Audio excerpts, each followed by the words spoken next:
Stock Jockey here for HotStockMarket.com, and this is the anatomy of a pump and dump.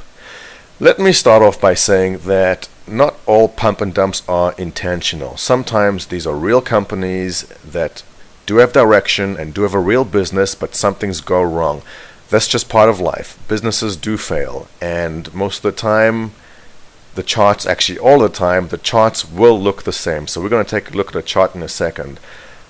This does not only apply to penny stocks. In fact, this applies to all stocks, be it Bre-X or Enron even.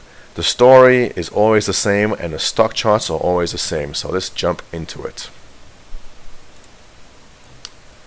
This probably looks complicated, but let me break it down for you one step at a time.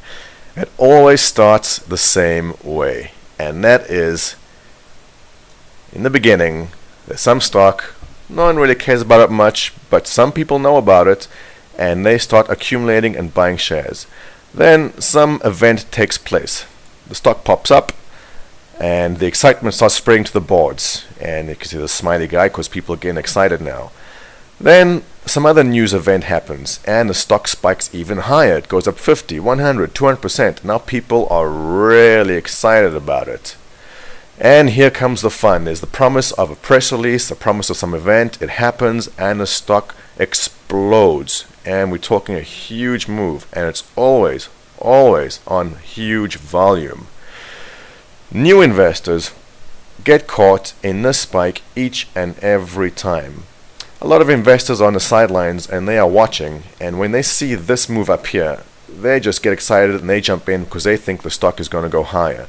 The dancing banana comes out, the booyah signs come out. Then all of a sudden, bam, it drops. Why?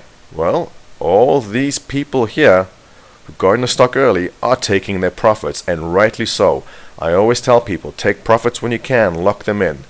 New investors are often left wondering what the hell happened here, and confusion gets even worse as the stock keeps dropping. At this point, we usually get these guys who involved in early on telling everyone to be cool about it, not to worry. At this point, you should not be listening to what people say. All you gotta do is look at the chart, because everything you need to know is being told to you right here. There is an important support level. If the stock breaks through that, something is wrong. It is not working out, regardless of what this guy says. And before you know it, the stock broke under support, and you are starting to get really sad. And as another support level is broken, that sadness turns into anger. And soon, as the stock drops even more, that anger turns into fighting. Now we always have this. It's the longs and the bashers, and they start going at it. At this point, the moderators at HSM are rolling their eyes because they've seen this 1,000 times before. And this is actually one of the saddest and one of the funniest parts of each and every pump and dump, because without fail it always happens. And let's zoom into another screen here for a second. Alright, this is what happens. The members are arguing and fighting. It's the longs versus the bashers. The moderators read all this exchange, and there's usually a lot of profanity involved, and they start banning people. Then there's always the conspiracy nut who suddenly decides that the moderators must be part of the conspiracy, because if they ban someone who is bashing the stock, they're trying to hide the truth. Or if they ban someone who was long on the stock, they're also trying to hide the truth. And as you can see, this is an actual webcam image of what that person looks like. The moderators reading this are yawning by now and rolling their eyes because they've seen this 100 times before. The rest of us are laughing because we've also seen this all the time. And life goes on, days turn into weeks and weeks into months. The people still involved are so emotionally scarred. These are, I don't know who these people are, but they keep on beating the dead horse, and the rest of us are just watching and eating our popcorn. And as you can see, the stock starts going down into oblivion, and at some point it does the usual reverse split, ticker change, rinse and repeat.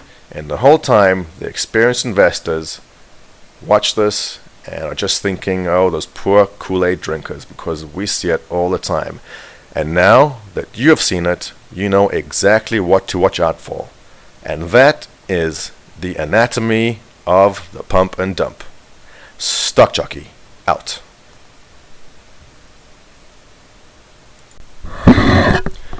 Actually, not out, not yet. Just one more thing I have to throw in there before we sign off on this anatomy of a pump and dump, and that is this. If this is you, this sad guy, or if this is you, the angry red guy, or if these guys are you, or if you're this guy beating the dead horse with little flies flying around his nose and little cute X's for eyes, if this guy is you, there's basically two things you can do. One, eat the loss and move on. There are plenty other investments out there, and now that you know what a pump and dump looks like, you know what to avoid. Or two, you can probably stay in the stock, but statistically the odds are against you that you will ever get your money out of this. I would say 1 in 30, if not 1 in 50 of these stocks which go through a pattern like this, maybe they end up changing business direction, or some deal does come through and something may happen. It doesn't happen often, but it does happen. Not all the time though. So if you're any of these guys, those are your options.